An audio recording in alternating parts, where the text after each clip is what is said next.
ልዩ በሚል መጠሪያ በቲክቶክ እና በልዩ ልዩ ማህበራዊ ሚዲያ ላይ የምናውቃት ወጣቷ ልጇን ለመውለድ ጥቂት ቀናት በቀሩበት በዚያ ጊዜ የተሰጣት እጅግ ሰቅጣጭና ዘግናኝ የሆነ አስተያየት ህይወቷ ላይ ከባድ መስቀልቀል አምጥቶ እንደነበርና ወደ አላስፈላጊ መስመሮችም እየመራት እንደነበር ተናግራለች። አልተኛውም። ሙሉ ሌሊት ሳለቅስ ነው ያደርኩት።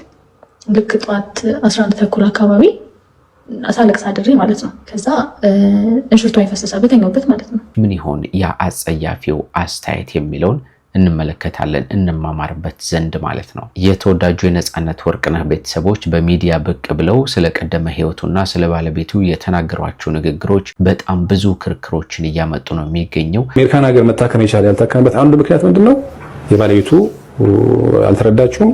እነሱ ናቸው ትክክል ወይስ ደግሞ የነጻነት ባለቤትና ጓደኞቹ ናቸው የሚለው ደግሞ እጅግ አከራካሪ ነጥብ ሆኗል። ማን ነው ትክክል የሚለውን እናነሳለን። እመኑኝ በነጻነት ሞት ከነሱ በላይ እናንተ አልተጎዳችሁ። ከዚህ ባለፈም ነፂ ህይወቱ ከማለፉ በፊት ከባድ የሚባሉ ጊዜያትን በሚያሳልፍበት ጊዜ ከጎኑ ሆነው አስፈላጊውን ነገር ሁሉ ሲያደርጉለት የነበሩ፣ ሲተባበሩት፣ ሲያግዙት የነበሩ ስማቸው እንዲነሳ የማይፈልጉ ግን ደግሞ በጣም የሚገርም አበርክተው የነበራቸውና መልካም የሆኑ አርቲስቶች እንዳሉ ተገልጿል። እነዚህ አርቲስቶች ሁለት ናቸው። እነማን ናቸው የሚለውን እናነሳለን። የተወዳጇ ድምፃዊት የዘቢባ ግርማ ባለቤት ምን ሲል ተደመጠ መሰላችሁ? ከሷ በፊት ያድርገኛ አሁንም ቢሆን ከዘቡ በፊት ያድርገኝ። ከዚህ ባለፈም ዘቢባ ብዙ ጠላቶች አሏት የሚል አስገራሚ ንግግርም ሲናገር ተደምጧል በአንድ የቲክቶክ የቀጥታ ስርጭት ላይና ለምን ይሆን እነዚህ ንግግሮች የተናገረበት ምክንያት? ዘቢባ እነማን ናቸው ብዙ ጠላቶች አሏት የተባሉት? ከዚህ በተጨማሪ ከሷ በፊት እኔን ያስቀድመኝ ብሎ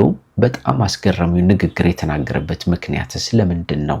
በዚህ መሰናዷችን ላይ የምንዳስሰው ነው። የመቄዶንያ የበጎ አድራጎት ድርጅት የገንዘብ ማሰባሰብ ሂደት በጣም በርካታ ነቀፌታዎችና ድጋፎችን እያገኘ ነው የሚገኘው። ለምንድነው አከራካሪ የሆኑ ነጥቦች እየተነሱበት ያለው? አንዳንዶች የሚደግፉት፣ ሌላኞች ደግሞ የሚነቅፉት የሚለውን ከተገኙት መረጃዎች ተነስተን እናወራበታለን። የቀድሞው ዕውቅ አትሌት አባዲ ሀዱሽ አዛውንት ቤተሰቦቹ ልጃቸውን ህይወቱን ከማጣታቸው በተጨማሪ በህይወት በነበረበት ጊዜ የገዛውን ሰፊ መሬት እንዳያገኙ መደረጉ ተጨማሪ ሀዘን ፈጥሮባቸው እንደነበር የተገኙ መረጃዎች ይጠቁማሉ። አሁን ታዲያ ያ መሬት ምን ላይ ደረሰም? አሁን ከተገኙት አዳዲስ ሁኔታዎች ተነስተን የምንነግራችሁ ሆናል ማለት ነው። እንደምን ቆያችሁልን? የምንወዳችሁና የምናከብራችሁ የጎራ ስቱዲዮ ቤተሰቦች በተለያየ ዓለም ክፍል ሆናችሁ እኛን ተቀዳሚ ምርጫ አድርጋችሁ ስለምትከታተሉን እጅግ አድርገን ነው የምናመሰግናችሁ። ዛሬ አነጋጋሪ የሆኑ ወቅታዊ ጉዳዮችን በማንሳት በቅደም ተከተል ወደ እናንተ እናደርሳችኋለን። ሁሉንም ከመጀመሪያው እስከ መጨረሻው ብታደምጡን ብትከታተሉን ብዙ ቁም ነገሮችን ታገኙባችኋላችሁ ብለን ነው የምናስበው። ስለዚህ ቻናሉን ሰብስክራይብ አድርጉ። ሐሳብ አስተያየታችሁን በኮሜንት ላይ ጻፉልን። መሰናዶቹን ደግሞ አዘጋጅቼ ወደ እናንተ በማቅረብ ጌታቸው በላይ እንዲህ ቆይታ አደርጋለሁ።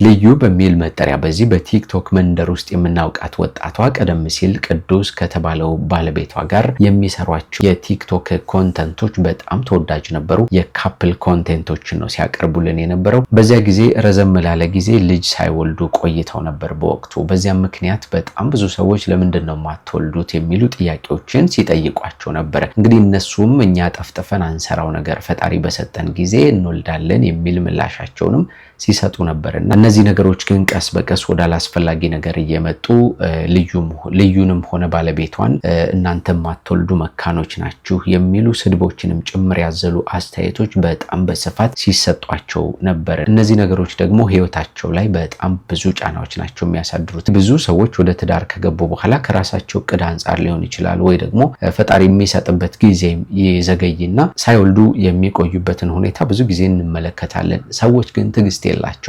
አይደለም እንዲህ በማህበራዊ ሚዲያ ላይ የሚታዩ ሰዎችን ይቀርና የገዛ እናትና አባቶቻቸው ጭምር ያልተፈለገ አስተያየቶችን የሚሰጡበትን ገጠመኝ በስፋት እንመለከታለን። እነሱም ይህ ነበር የገጠማቸው። እሱ አስተያየት ደግሞ በጣም የሰባብራቸው እንደነበረ ነው የገለጸችው ልዩ። በኋላ ግን የፈጣሪ ጊዜ ደረሰና በልጅ ተባረኩ። ነፍሰ ጡር ሆነች ልዩ። ከዚያ ነፍሰ ጡር ሆና ቀደም ያሉት ስድቦች በዚያው ሊያበቁ አልቻሉም። ሰዎች ደግሞ ሌላ የስድብ አቅጣጫ ይቀይሩና በሌላ መንገድ መጡባቸው። ይህንን ቪዲዮ ተመልከቱት። ሜቢ 3 ዓመት ከምናምን ይሆናል መሀንነሽ ወይናን በቅሎነሽ ወይናን አሉኝ። ቪዲዮ ሰራው። ከዛ በኋላ የመጨረሻው በቃ ማለት አልስራ ቲክቶክ ያልኩበት እርጉዞኜ 8 ወር ላይ ነው ልጄን የወለድኩትና እንደ ነገ ጠዋት ሆስፒታል ልገባ እንደ ዛሬ ማታ 5 ሰዓት አካባቢ በቃ በዚህ ሰዓት ምናምን ነው 10 አይን ያለው እጣት ያለው ምናምን ልጁ ለጂናን የሚል ኮሜንት አየው ማለት ነው። አልተኛውም ሙሉ ሌሊት ሳለቅስ ነው ያደርኩት። ልክ ጠዋት 11 ተኩል አካባቢ ሳለቅስ አድሬ ማለት ነው። ከዛ ቀይዛን ቀን ሌሊት ቃል ገብቼ ነበር ቲክቶክ የሚባል ነገር ላይ ላልመጣ ማለት ነው። ከዛ እንሽርቷ የፈሰሰ በተኛውበት ማለት ነው። አልተኛውም ሙሉ ሌሊት ማለት ነው። ከዛ ሆስፒታል ገባሁ ምናምን ብቻ ልጄ ፕሪተርም ሆነ ወለድኩ ምናምን። ከዛ በኋላ ግን ወጣልኝ። ምንም ሊሉ ይችላሉ፣ በጣም ጨካኞች ናቸው። እንደዚህ አይነት ቃል ከሰው የሚወጣ አይደለም። ኢቭን አይምሮ ቢያስብ ለሰው ግን ማለት ቀላል አይደለም። አንዳንዴ መጥፎ ነገር የማንም ሰው ጭንቅላት ያስባል። ማውጣትና ቃል ማውጣት ግን ኃይል ያለው ሰው ነው። በጣም የሰይጣን ጭንቅላት ያለው ሰው ነው። ከዛ ጊዜ በኋላ ነው ምንም ቢሉኝ ምንም አይመስለኝም። ኢቭን ስለኔ እየተወራ እንደሆነ ራሱ አላስብም። እግዚአብሔር በሚያውቀው። ሰማችሁ አይደለ? እንዲህ አይነት ስድቦችን እንዲህ አይነት ጸያፍ ቃላትን ተጠቅመው ብዙ ሰዎችን በማህበራዊ ሚዲያ ላይ ሊያሸማቅቁ የሚፈልጉ ሰዎች አሉ። ከዚህ ቀደም እንዲህ አይነት ጉዳዮችን በስፋት እያነሳው የተለያዩ ሰዎችን ምሳሌ እያደረግኩ ሳቀርብላችሁ ነበርና ህይወታቸው እስኪመሰቃቅል ድረስ ይደርሳል እንደዚህ አይነት አስተያየት የሚቀበሉ ሰዎች። ስለዚህ በዚህ አይነት መንገድ መጥፎ የሆኑ ሰባሪ የሆኑ ቃላትን መጠቀም ሰዎች ላይ በጣም ከባድ አደጋ ሊያስከትሉ ስለሚችሉ ጥንቃቄ አድርጉ። እንዲህ አይነት አስተያየቶችን የምጽፉ ሰዎች ለማለት ነው ደግመን ደጋግመን የምናቀርበውና በጣም ልንማርበት የሚችል ታሪክ ስለሆነ ነው። ትናንት ልዩ ከተናገረችው ነገር ተነስቼ ይሄንን እያቀረብኩላችሁ ያለሁትና ለማንኛውም አሁን ልዩ ልጇን ወልዳ በጥሩ ሁኔታ እያሳደገች ነው የምትገኘው። በጣም ጎበዝና ታታሪ የምትባል ወጣት ናት። ፈጣሪ ልጅሽን ባርኮ ያሳድግልሽ እንላለን። ደግሞ ተከታዩ መረጃ እናካፍላችሁ። የተወዳጁ የነጻነት ወርቅነህ ህልፈተ ህይወት በጣም አነጋጋሪ ነበር። በወቅቱ ብዙ ሰዎች ናቸው በሀዘን የተጎዱት በሱ ጉዳይ። እንደምታውቁት ባለቤቱና ልጆቹ ከአሜሪካን ሀገር ተነስተው ወደ ኢትዮጵያ መጥተው የቀብር ስነ ስርዓቱ ላይ ተሳታፊ ነበሩ። በጣም በርካታ ኢትዮጵያውያን በቅድስት ሥላሴ ካቴድራል ተገኝተው ቀብር ስነ ስርዓቱን አከናውነው ነበረ።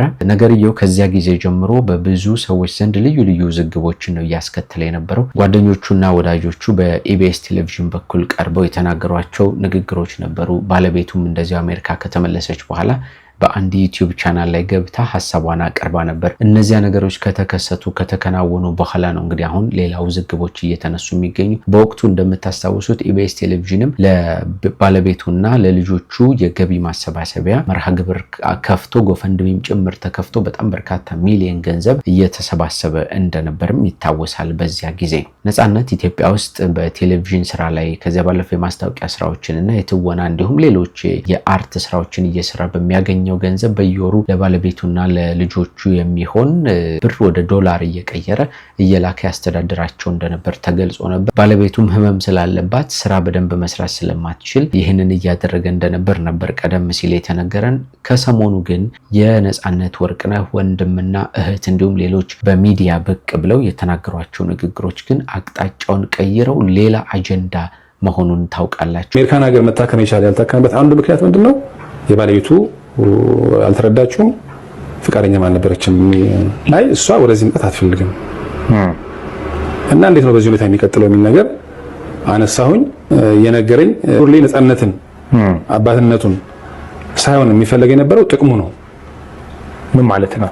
ጥቅሙ ማለት በቃ እሱ ከዚህ እንደውም የነገረኝ ቻለ የተግባቡትና የተማመኑት ከኢትዮጵያ እሱ እንዲኖር እሷ እዛ እንድትኖርና ልጆቹን ግን ሳያቋርጥ በየወሩ በፋይናንስ እንዲያግዝ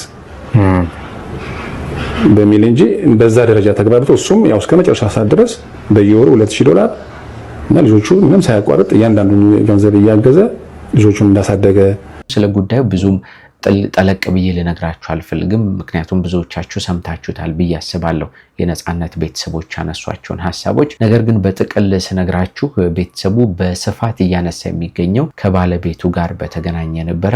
ቀደም ሲል በትዳር ህይወቱ ደስተኛ እንዳልነበረ፣ ብዙ ይሰቃይ እንደነበር፣ ባለቤቱ ጋር አለመስማማቶች እንደነበሩ፣ ህንድ ሀገር ድረስ ለሕክምና በሚያቀናበት ጊዜ ወንድሙና እህቱ እንጂ ባለቤቱ ልትሄድ ፈቃደኛ እንዳልነበረች እዚህ ደግሞ አዲስ አበባ ውስጥ ከባለቤቱ እናት ጋር ነበር ይኖር የነበረውና ከቤት ወጥተህ ጨርቅህን ማቀህን ጠቅለለህ ውጣ የሚሉ መልእክቶች ሁሉ ይተላለፉበት እንደነበር እንዲህ አይነት መሰል ንግግሮች ናቸው የተደረጉት። ሌላው ደግሞ ከጓደኛው ከአርቲስት አስናቀ ጋር በተገናኘም የተነሱ ነጥቦች ነበሩ። አስናቀ ያነሳቸው ሐሳቦች ልክ አይደሉም በሚል በተቃራኒው የተነሱ መሟገቻ ሐሳቦች ነበሩ ከነጻነት ቤተሰብ የተነሱና ለማንኛውም እንዲህ ያለ ነገሩ በጣም ተቀጣጥሎ ብዙ ሰዎች ናቸው ሲነጋገሩበት የነበረው። ታዲያ የነጻነት ቤተሰብ ሚዲያ ላይ ቀርበው ይህንን ገመና ማውጣታቸው ትክክል ነው ወይስ አይደለም የሚለው አከራካሪ ነጥብ ሆኗል በዚህ ሰዓት። ይህንን ቪዲዮ እስኪ እንስማው። ከዚህ ጋር በተገናኘ የነጻነት ወርቅነህ ቤተሰብ ወጥተው የተናገሩትን ነገር እየሰማችሁ የነጻነት ወርቅነህ ነፍስ ይረፍበት ዝም ብትሉ ነው የሚሻለው ምናምን እያላችሁ የምትናገሩ ሰዎች እመኑኝ፣ በነጻነት ሞት ከነሱ በላይ እናንተ አልተጎዳችሁ። ሲቀጥል የነጻነት ወርቅነህ ነፍስ የምታርፈው እሱ በህይወት እያለ ሲደርስበት የነበረው መከራና እንግልት አሁን ከሞተ በኋላ እውነቱ ሲወጣ እንጂ ሲደፋፈን አይደለም። የነጻነት ወርቅነህ ሚስት ነጻነት ላይ አደረገች የተባሉት ነገሮች በሙሉ ደግሞ የመጡት ከራሱ ከነጻነት ነው። በህይወት እያለ ለወንድም ለእህቶቹ ከተናገረው ላይ ወስደው ነው የተናገሩት። ስለዚህ የነጻነት ነፍስ የምታርፈው ሰላሟን የምታገኘው ልጁ በህይወት እያለ የተሰቃየው እውነት ከሞተ በኋላ ሳይደፋፈን ሲቀር ነው፣ እንደዚህ ይፋ ሲወጣ ነው። ስለዚህ ባካችሁ አትፍረዱ። አይደለም እህት ወንድሞቹ ይቀርናኮ እኛ ባዳዎቹ በሚዲያ ምናቀው አዝነንለታል አይደለ? ቪዲዮ ከተለቀቀ በኋላ በጣም ብዙ ሰው ሐሳብ አስተያየቱን ሲሰጥ የነበረው የነጻነት ቤተሰብ ይሄንን ገመና አምጥተው መናገራቸው ልክ አይደለም። ለምን አስፈለገ? የነጻነትስ ነፍስ ለምን አርፋ አትቀመጥም? ነጻነት ወርቅነህን ልናስበው የምንፈልገው በሳቅ በጨዋታው በቁም ነገሩ ነው እንጂ በእንደዚህ አይነት መንገድ አይደለም። የኋላ ታሪኩ አሁን ላለው ነገር ጠቃሚ አይደለም። ለልጆቹስ ምን አይነት ጥቅም አለው የሚሉ መሞገቻዎች ነበሩ። እንደተባለው ምናልባት ተጽዕኖ ይኖረዋል ቤተሰቡ ይሄንን ገመና ማውጣቱ። አንደኛ ልጆች ይሸማቀቃሉ፣ በሰው ሀገር ላይ ነው የሚኖሩት፣ ሌሎች አይነት ችግሮችን ሊያስከትል እንደሚችል ነው በስፋት የተነገረው። ከዚያ ውጪ የቤተሰብን ገመና አደባባይ ላይ ማውጣትስ ምን ጥቅም አለው የሚሉ ጥያቄዎችም ነበሩ። በተቃራኒው ግን አሁን ይሄንን ቪዲዮ እንደሰማችሁት በነጻነት ሞት ምክንያት የተጎዱ ከቤተሰቦቹ በላይ ማንም የለም። እኛ ባዳዎቹ ይሄን ያክል ጉዳት ሊደርስብን አይችልም፣ ከነሱ በላይ ነው። ስለዚህ ከነሱ በላይ ስለሱ የሚያውቅ የለም። ይሄንን ማውጣታቸው ትክክል ነው፣ መታፈንም የለበትም የሚሉ ሐሳብ አስተያየት ናቸው እየተሰጡ የሚገኘው። በነገራችን ላይ የልጁን ቪዲዮ እንደ ምሳሌ ያነሳሁት እንጂ ሌሎችም ሰዎች አሉ የነጻነት ቤተሰቦች ሚዲያ ላይ ወጥተው የተናገሩት ነገር ይፋ መሆኑ ልክ ነው የሚሉ ሐሳብ አስተያየት ሰጪዎችን እያየን ነበርና ጉዳዩ በዚህ መንገድ ነው አከራካሪ እየሆነ የሚገኘው። እናንተ ደግሞ የተሰማችሁን ስሜት የትኛው ትክክል ነው ብላችሁ እንደራሳችሁ አስተሳሰብ በኮሜንት ላይ ልታጋሩን ትችላላችሁ። ከዚህ ባለፈ ግን ነጻነት ወርቅነህ ህይወቱ ከማለፉ ቀደም ብሎ በጣም አስፈላጊ የነበሩ ሰዎች ስማቸው እንዲነሳ የማይፈልጉ ግን ደግሞ ለነጻነት ብዙ ፈተናዎችን በሚያልፍበት ጊዜ ከጎኑ ሆነው በጣም አስፈላጊ ነገሮችን ሲያደርጉለት የነበሩ ሁለት አርቲስቶች አሉና እነዚህ እነማን ናቸው? ምንድነው ያደረጉት የሚለውን እንንገራችሁ። ታዴ የማሜ ልጅ በሚል መጠሪያ በዚህ በፌስቡክ በኩል አንድ ጽሑፍ ተመልክተናል። መቼም በየዕለቱ አጀንዳ ትጡ ተብለናል። ይሄው የተወዳጁ ተዋናይ ነጻነት ወርቅነህ ጉዳይ ዳግም አጀንዳችን ሆኗል በማለት ያስታውሳል። በእርግጥም ከሰሞኑ ቤተሰቦቹ ወደ ሚዲያ መጥተው እኛም እውነት አለን፣ ከኢቢኤስ ቴሌቪዥን ቁጥር 1 ተከታይ የነበረው ወንድማችን ያጣ የነጣ ደሃና ቤቱን ማስተዳደር የማይችል ተደርጎ መገለጹ ልክ አይደለም፣ በቀጣይ በስሙ ትምህርት ቤት እንገነባለን ምናምን እየተባለ ስሙ መነገጃ እንዳይሆን የሚልና ሌሎችም አሉን ያሏቸውን እውነታዎች በሙሉ ተናግረዋል። ሰዎቹም በተወሰነ መልኩ እውነት አላቸው። ደግሞም አርቲስት የህዝብ ሀብት እንደሆነም ወደ ሚዲያ መጥቶ ስለሱ ህይወት መነገሩ የህዝብ እንዲሆን ያደርገዋልና ልክ ነው በማለት ነው ታዴ የሚናገረው። ነገር ግን ይላል ታዴም፣ ነገር ግን ትናንት ከሰጡት ቃለ መጠይቅ በተረዳነው መሰረት እነሱ እንዲታወቅ የፈለጉት ቢሆንም እኛ ትኩረት ያልሰጠንበት ነፂ በታመመበት ጊዜ አስፈላጊውን እርዳታ በማድረግ በመንከባከብ በጭንቀቱ በችግሩ በህመሙ ሰው በሚያስፈልግበት ጊዜ ከጎኑ የነበሩ የሚገባውን ያክል ክብርና ምስጋናም ያልተሰጣቸው ሁለት ግለሰቦች አሉ። እነዚህ ሁለት ተወዳጅ አርቲስቶች ኤልሳቤጥ ማንዴላና ባዩሽ ከበደ ናቸው። ኤልሳቤጥን በወንዶች ጉዳይ ፊልም ነው የምናውቃት።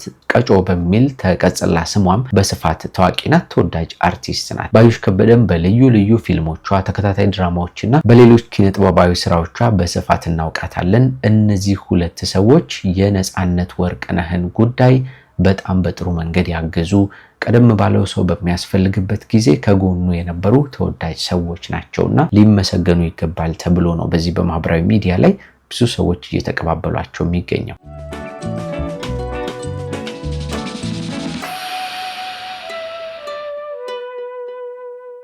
ተወዳጇ ድምፃዊት ዘቢባ ግርማ በጣም ብዙ አድናቂዎችና ወዳጆች አሏት። ከታችኛው የህይወት ወለል ተነስታ ዛሬ ከፍታ ላይ መድረስ የቻለችና ህይወቷን መለወጥ የቻለች ድንቅ አርቲስት እንደሆነች ይመሰከርላታል። የኛ በተሰኘው ቀደም ባለው ቡድን ውስጥ ተቀላቅላ ነው እንግዲህ የዘፈን ስራዎቿን እንዲሁም የትወና ብቃቷንም ጭምር በየመድረኩ ስታሳይ የነበረችው። በኋላ ግን በልዩ ልዩ ነጠላ ሙዚቃዎች እየተከሰተች መጣች። ከዚያም ወደ አልበም ስራዎች ጭምር በመምጣት በአጭር ጊዜ ውስጥ ተወዳጅና ስኬታማ መሆን የቻለች ድምፃዊት ናት። ከዚህ ባለፈ ዘቢባ የፍቅር ታሪኳና የትዳር ህይወቷ በጣም የሚደንቅ ነው ይባልላታል። ብዙ ሰዎች ባላት የትዳር ህይወት በጣም ደስተኞች ናቸው። ለማንኛውም ይሄን ቪዲዮ እስኪ እንስማ። ከሰሞኑ አነጋጋሪ የሆኑበት ጉዳይ ነው። በጣም ስለምወዳት እናቴ ዘሬሽን ከዘሬ ይቀላቅለው ብላ የሰጠችኝ እዛ ሴፉ ፋንታውን ላይ መድረክ ላይ ያስከረከበችኝ ሚስቴ ነች።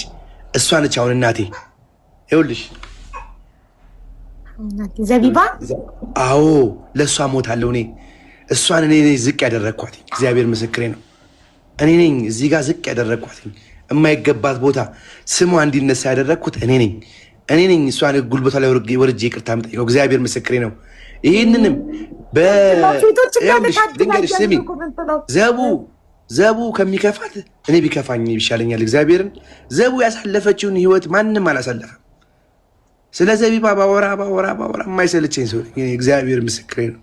ዘቡን ዝቅ ሊያደርጉብኝ የሚፈልጉ ሰዎች እኔ በእውነት ነው የምነግርሽ፣ እኔ አሮን መቼም ዝቅ አትልም። ይኸውልህ ሚስቱን የሚያከብር ባል የተከበረ ነው። ከሰሞኑ የዘቢባ ግርማ ባለቤት በቲክቶክ የቀጥታ ስርጭት ላይ ነው ከሰዎች ጋር በሚያወራበት ጊዜ ስለ ባለቤቱ ምስክርነት እየሰጠ የተደመጠው ይሄንን ጉዳይና እንደሰማችሁት ነው። ብዙ ሰዎችን ያስደሰተው ነገር እናቴን ወድ ነበረ፣ እናቴ ደግሞ ይሄውና ሚስት ብላ መርቃ የሰጠች ልጅ ናት ይላል። በመጀመሪያ እናቱን የሚወድ ወንድ ልጅ ለሚስቱ ከበሬታ ይኖረዋል ተብሎ ይታመናል ብዙ ጊዜ። ምክንያቱም እናቱን የሚያከብር እናቱን የሚረዳ ያለፈችበትን የህይወት መስመር እናትነት ምን ያህል ከባድ ነገር መሆኑን የሚያውቅ ወንድ ለሚስቱም ተመሳሳይ ክብር ነው የሚኖረው ተብሎ ነው የሚታመነውና እሱም ያን እያደረገ ይመስላል።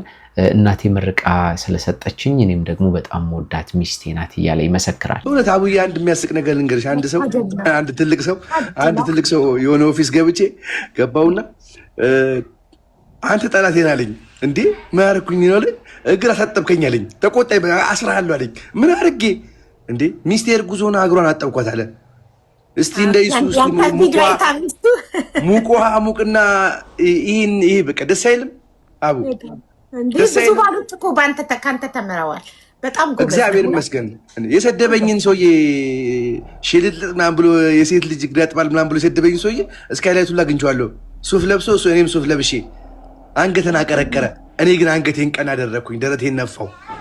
ምክንያቱም እንዴ ሚስቱን የሚያከብር እኮ ከየት አስተዳደጉ ይወስነዋል። ቀደም ሲል ነፍሰ ጡር በነበረችበት ጊዜ ቪዲዮዎች በሚለቁበት ሰዓት በጣም በተደጋጋሚ እግሯን እያጠበ እየተንከባከባት ምናምን የሚያሳዩ ቪዲዮዎች ይለቀቃሉና በዚያ ምክንያት የእነሱን ቪዲዮ የተመለከተች አንዲት ሴት ባለቤቷን የኔንም እጠብልኝ ልክ እንደሱ ብላ ጥያቄ ታቀርብለትና ሚስቱን እግሩን ያጥባል ማለት ነው። ከዛ ለዘቢባ ባል ወቀሳ ያቀርባል። ያ ሰው ምንድነው ወቀሳው? ይሄው አንተን አይታ የኔ ሚስት እግሯን አሳጠበችኝ፣ ሽልጥልጥ ነህ፣ እንደ ወንድ አይደለህም፣ ቆፍጣና አይደለህም የሚሉ አስተያየቶችን ይሰጡታል ማለት ነው። ያ ሰው ብቻ ሳይሆን ሌሎች ሰዎችም ጭምር።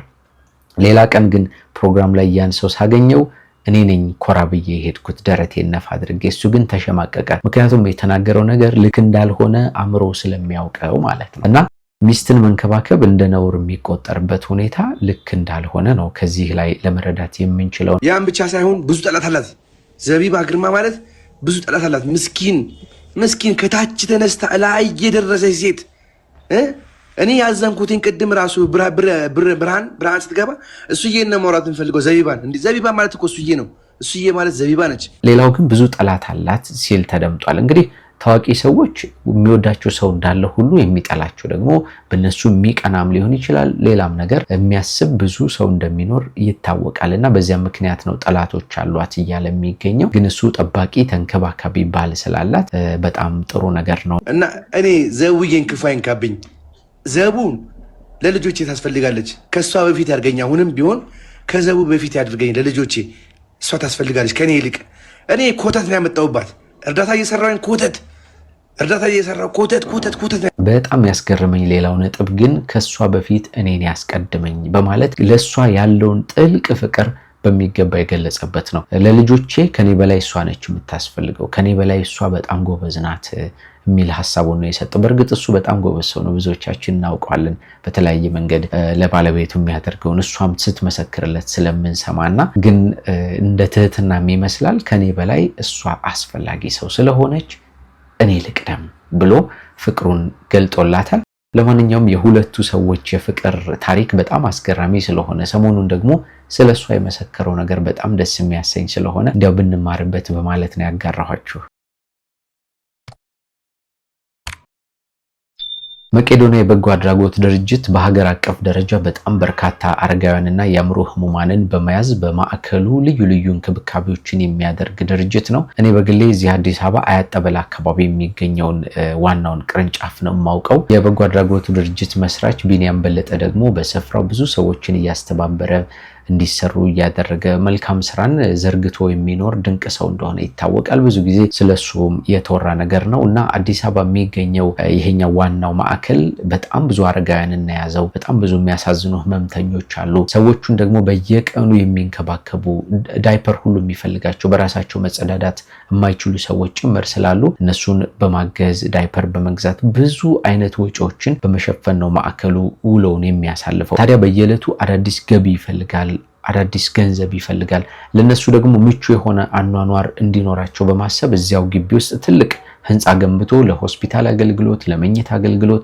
ሌሎች ዘመናዊ አገልግሎቶች እንዲያገኙበት በማሰብ ህንጻው እየተሰራ ነው የሚገኘው ወደ ማለቁ ነው ያለውና ለሱም ለሌሎችም ጊዜያዊ ወጪዎች ጭምር የሚያስፈልግ ብዙ ጊዜ የገንዘብ ማሰባሰብ ሂደት ይከናወናል በቅርቡ እንኳን እንደምናስታውሰው ሰይፉ ፋንታሁን በቀጥታ ስርጭት በጣም ረጅም ጊዜ ወስዶበት በርካታ ሚሊዮን ገንዘብ ገቢ መደረጉ ይታወሳል አሁን ደግሞ አዲስ የገቢ ማሰባሰቢያ መርሃ ግብር ሰሞኑን በመቄዶንያ የዩቲዩብ ቻናል በኩል እየተላለፈ ነው የሚገኘው ይህንን አስመልክቶ ደግሞ ብዙ ሰዎች እንደሚደሰቱ ሁሉ በዚያው ልክ ለምን ይሄ ሁሉ ገንዘብ የሚል ጥያቄዎችን የሚያነሱ ሰዎችን እየተመለከትን ነው አንዳንዶች የሚሉት መቄዶንያ ለምንድን ነው ከሚሰጠው ገንዘብ ላይ ቋሚ የሆነ ቢዝነስ ጀምሮበት ከቢዝነሱ የሚገኘውን ገንዘብ እንደገና ለአረጋውያኑ የማይሰጠው ሁሉ ጊዜ ልመና ከሚሆን በቋሚነት ገቢ የሚያገኝበትን መንገድ ለምን አይፈጥርም የሚሉ ጥያቄዎችን ያነሱ ሰዎች አሉ ከዚህ ጋር በተገናኘ ቢኒያም በለጠ ምላሽ ሲሰጥ እኛ ሁሉ ጊዜ ሰዎች አዳዲስ በረከት እንዲያገኙ ነው የምንፈልገው ለመስጠታቸው ምክንያት እንዲሆናቸው ነው የምንፈልገው የገቢ ማሰባሰቢያ ሂደቱ ይቀጥላል እንጂ ቢዝነስ አንጀምርም የሚል ምላሹን ሰጥቶ ነበር ከዚህ ቀደም አሁን ደግሞ እነዚህ ጥያቄዎች ተጠናክረው ነው አሁን በዚህ በአዲሱ የገቢ ማሰባሰቢያ ሂደት ውስጥ እየተነሱ የሚገኘው በሌላ በኩል ያሉ ሰዎች ግን የቢኒያምን ሐሳብ ወስደው እኛ በረከታችን ነው መቄዶንያ በማለት በጣም ብዙ ገንዘባቸውን እየሰጡ ነው ያሉት የገቢ ማሰባሰቢያ ሂደቱም ቀጥሏል ጽዮን ታምራት በሚል በፌስቡክ በኩል የምናውቃት አንዲት ወጣት ሐሳቧን አስቀምጣለች እንንገራችሁ አንድ ሰው የሆነ ጥሩ ስራ ሰርቶ በርከት ያለ ገንዘብ ካገኘ በቀጣይ ስራ ለምን ትሰራለህ ዝም ብለህ ባለፈው ብር አትጠቀምም ብላችሁ ልትናደዱበት ነው እንዴ መቄዶንያ እኮ ገቢ የሚያገኘው በእንደዚህ አይነት መልኩ ነው በማለት ምላሿን ትሰጣለች ባለፈው የካቲት አንድ ላይ እኮ ብቻ አይደለም ለመቄዶንያ ገንዘብ የተሰበሰበው ከዚያም በፊት ይሰበሰብ ነበር እርዳታው አሁንም እየተሰበሰበ ይገኛል ወደፊትም ሊሰበሰብ ይችላል ምክንያቱም ድርጅቱ አዛውንትና የአእምሮ ህመምተኞችን የሚንከባከብበትን ገቢ የሚያገኘው በዋነኝነት በእንደዚህ አይነት መልኩ ነው በማለት ጽዮን ትናገራለች ሲጀመር ብር አላቂ ነው። ሲቀጥል የገንዘብ ዋጋ በየጊዜው እየናረ ሚሊዮን ብሮች ዋጋቸውን እያጡ ባለበት በዚህ ጊዜ እንዲህ አይነት ጥያቄዎች ሊነሱ አይገባም። ጽዮን ተቀጥልና ባለፈው የታቀደው የገቢ ማሰባሰቢያ በሰይፉ የተደረገው ማለት ነው አልሞላም ነበር ይታወቃልና አሁን ደግሞ ረፍት ተደርጎ እንደ አዲስ ነው እየተሰበሰበ የሚገኘው። ስለዚህ አዲስ ነገር አይደለም። መቄዶንያ ገቢውን የሚያገኘው በእንዲህ አይነት መንገድ ከህብረተሰቡ በሚገኝ ሁሉ ጊዜ በሚሰበሰብ አይነት መልኩ ስለሆነ ለምንድነው እንዲህ አይነት ተቃውሟችሁን የምታነሱት በማለት ነው ጽዮን ሐሳቧን ያስቀመጠችው። ለማንኛውም በመቄዶንያ የበጎ አድራጎት ድርጅት የገቢ ማሰባሰቢያ ሂደት ውስጥ የተነሱ ጥያቄዎችና ምላሾች እነዚህን ይመስላሉ። ደግሞ አሁን አስከትለን ከቀድሞ ተወዳጅ አትሌት ከአባዲ ሀዱሽ አዛውንት ቤተሰቦቹ ጋር በተገናኘ የወጣውን መረጃ እንንገራችሁ።